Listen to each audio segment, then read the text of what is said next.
Cricket के खेल में जितना रोमांच है, जितनी शोहरत है, उतने ही इस खेल में विवाद भी हैं। और अब पिछले कुछ समय से हमें जो विवाद हैं वो इंडियन क्रिकेट में काफी बढ़ते हुए नजर आ रहे हैं।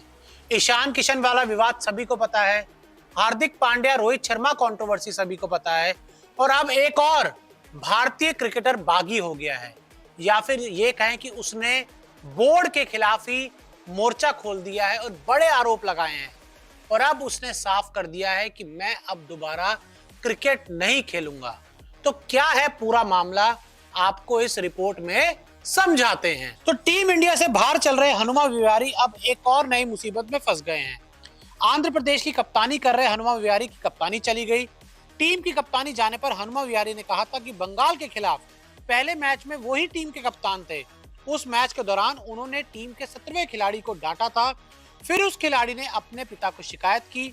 उसके पिता राजनेता हैं, उनकी वजह से बोर्ड ने उनका इस्तीफा मांगा। उस खिलाड़ी से विहारी की कोई निजी दुश्मनी नहीं थी।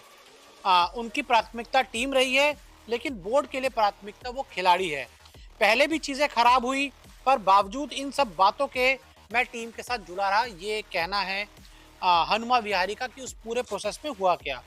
उन्होंने कहा, अभी तक मैंने कुछ नहीं कहा था, लेकिन इससे ज्यादा मैं चुप नहीं रह सकता हूं। हम एक टीम के तौर पर अच्छा कर रहे हैं, लेकिन बोर्ड ऐसा होते हुए नहीं देखना चाहता।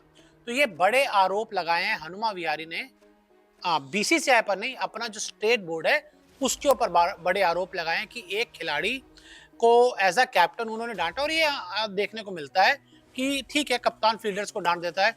अब वो जो खिलाड़ी था वो किसी राजनेता का बेटा निकला, उसने जाके अपने पिताजी को कंप्लेंट कर दी, पिताजी ने बोर्ड में कंप्लेंट कर दी, और बेचारे फिर आपको पता ही फिर क्या होता है।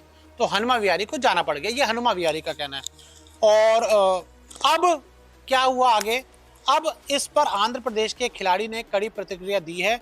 खिलाड़ी ने सोशल मीडिया के जरिए हनुमा विहारी के लगाए आरोपों को गलत बताया है और कहा है कि उनके चलते विहारी की कप्तानी नहीं गई, यानी कि जिस खिलाड़ी की के ऊपर आरोप लगाए हनुमा विहारी ने, जिस खिलाड़ी का नाम हनुमा विहारी ने लिया, अब वो सामने आया है और उसने कहा कि भाई मेरी वजह से इनकी कप्तानी नहीं गई है और मैं उसके लिए कोई जिम्मेदार नहीं हूँ। उन्होंने विहारी को नसीहत देते हुए कहा है कि आपको सिंपैथी लेने की बजाय गेम जीतने पर ध्यान देना चाहिए। उन्होंने कहा है कि उनका नाम ही पृथ्वी राज है, वो ही एक खिलाड़ी है जिन्हें हर कोई तलाश रहा है, यानी कि खुद वो खिलाड़ी सामने आया है और बड़े स्टाइल में, बड़े दमदार अंदाज में उसने कहा कि भाई मैं ही हूँ और मेरी वजह से इसकी कप्तानी नहीं गई है।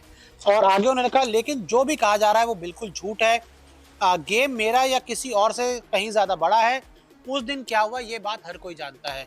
लेकिन अब इसके साथ साथ एक लेटर भी शेयर कर दिया है हमारे हनुमा विहारी ने। उस लेटर में हनुमा विहारी ने सभी क्रिकेटर्स के साइन दिखाए और उसमें कहा गया है कि भाई जिस प्रोसेस के साथ हनुमा विहारी के साथ गलत हुआ और उस दिन क्या हुआ, वो सब भी चीजें उस लेटर में लिखी हैं। और ये जो साइन किए हुए आप सब देख सकते हैं कागजात, ये भी हनुमा विहारी ने शेयर किए हैं।